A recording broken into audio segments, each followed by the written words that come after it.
I won't make it, man, since I lost this young lady, man. I was crushed. This story is a wild ride. You won't have any desire to miss inside sources. Uncover that Steve Harvey is ensnared in this shameful web, including Shirley and her significant other Ernesto feeling remorseful, guarding Shirley, and surprisingly, a supposed break plan to an extravagance chateau. It's everything here.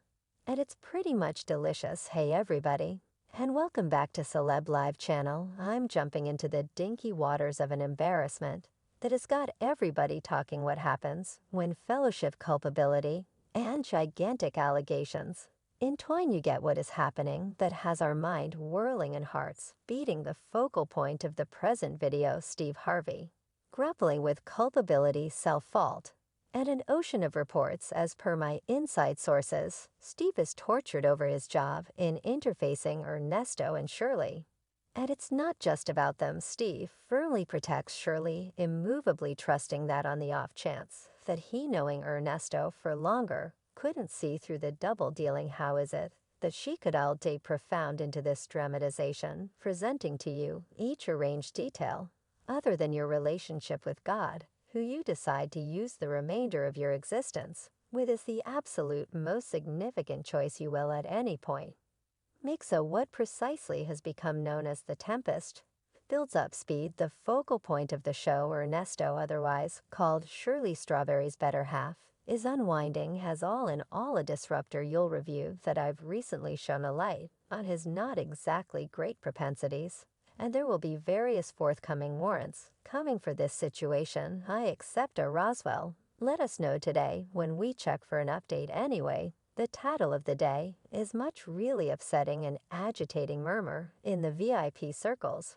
recommends Ernesto might have been abusing Shirley's little girl Sheridan. Yet here's the genuine kicker. Mumbles infer that Shirley probably won't have been totally oblivious to these troubling events. In the eye of the Tempest, Steve Harvey, moored by his unfaltering devotion towards Shirley, is apparently evading the raising requests for Shirley's expelling thunderings from the internal circle. Proposes Steve, overloaded by culpability and lament, has been secretly voicing his distress about the quandary Shirley is grappling with. Relentless, with all due respect of Shirley, Steve keeps on vouching for her ignorance of Ernesto, those shrewd activities, and maintains his unwavering faith in her ethical person. One insider put it like this: Steve, drank by responsibility and regret, has been secretly communicating his second thoughts about the difficulties Shirley is confronting. Diving into Steve's well-established, think twice about it's established in his own security.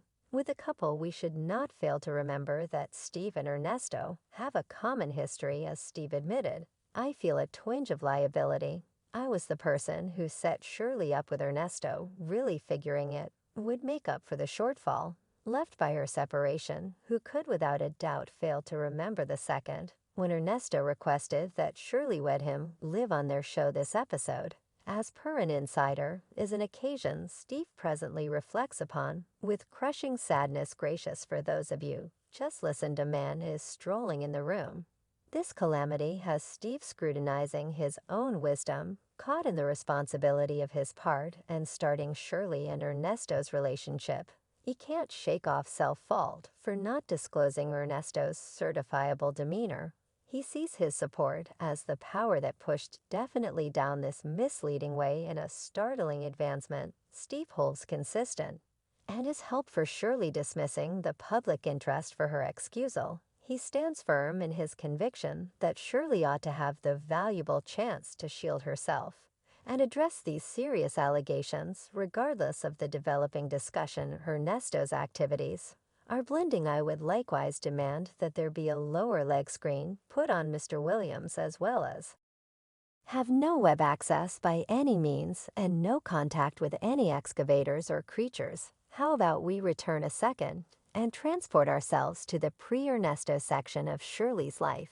Quite a long time ago, she was hitched to a specific Michael A. Strawberry, father of her little girl Sheridan. Anyway, the points of interest encompassing their marriage and resulting farewell party remained covered in haziness as Shirley fired up her vocation on the wireless transmissions. She took an essential action and changed back to her original name, Shirley Clark. Wheeled in this expert moniker, she sacked a situation at the Walkie FM radio broadcasts, subsequently making way for her distinguished radio vocation in her radio persona as Shirley Clark. She was in charge of the Dad Bank show on GigFM, getting started in the business, and cutting out a specialty for herself in the radio domain in the fantastic account of radio legends Dad Banks arises as a central participant who took part in creating the professions of fat cats like Tom Joyner and Steve Harvey. Eminently, Dag assumed an unequivocal part in landing Steve his own personal public broadcast. Perceiving Dag's huge commitment, Steve welcomed Shirley ready for his show, gesturing to the vital job Dag played in their individual expert directions. As one insider put it, to respect the huge commitment Steve robed in Shirley for his show, recognizing Dag's urgent job in both their professions. Without a doubt, Dag Banks was a huge bar in the last option of Shirley's move to fame. He was quick to detect her ability, furnishing her with a brilliant ticket on a Chicago radio circuit, laying the basis for her great profession from advocating her event dates to sharing the mouthpiece. Dag was instrumental in catapulting Shirley to the spotlight. Clearly was a Doug's co-have for quite a long time. Music on the Dub Banks, the Jackson organization, it was called Banks and Company. In both Shirley and Steve's hearts, there's an exceptional spot of veneration for Doug Banks, regarding him as the fundamental impetus that launched their excursion in the business. Their flow achievement is a resonating recognition for the enormous impact Doug Banks had in charting their course to radio fame. Yet I owe Dub Banks so much in light of the fact that Dub Banks was unquestionably the primary individual in Chicago to put me on radio anyway, while riding the flood of progress, a deafening storm energy demand, increasingly more installment, promising that those administrations and products would be subsequently given, yet never following through with those commitments. Tattle features as of late investigate detonated with Yell, Shirley's significant other Ernesto Williams. Purportedly, he was the mannequin expert behind a line of fake plans, tricking blameless individuals of their well-deserved cash, possibly positioned themselves as specialists in the fields of business development, improvement training, things of that nature.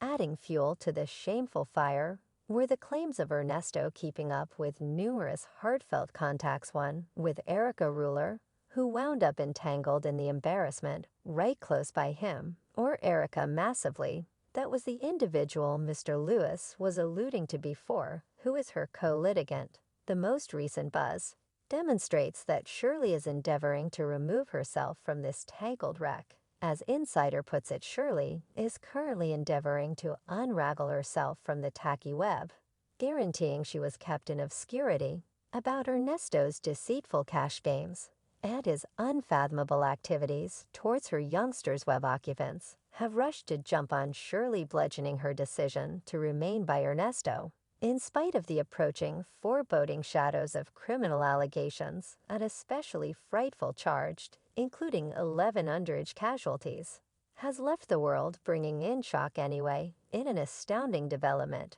Shirley has decided to hit back, denouncing her own family, her little girl and grandkids of deceptions, and denying any suspicion of the monsters.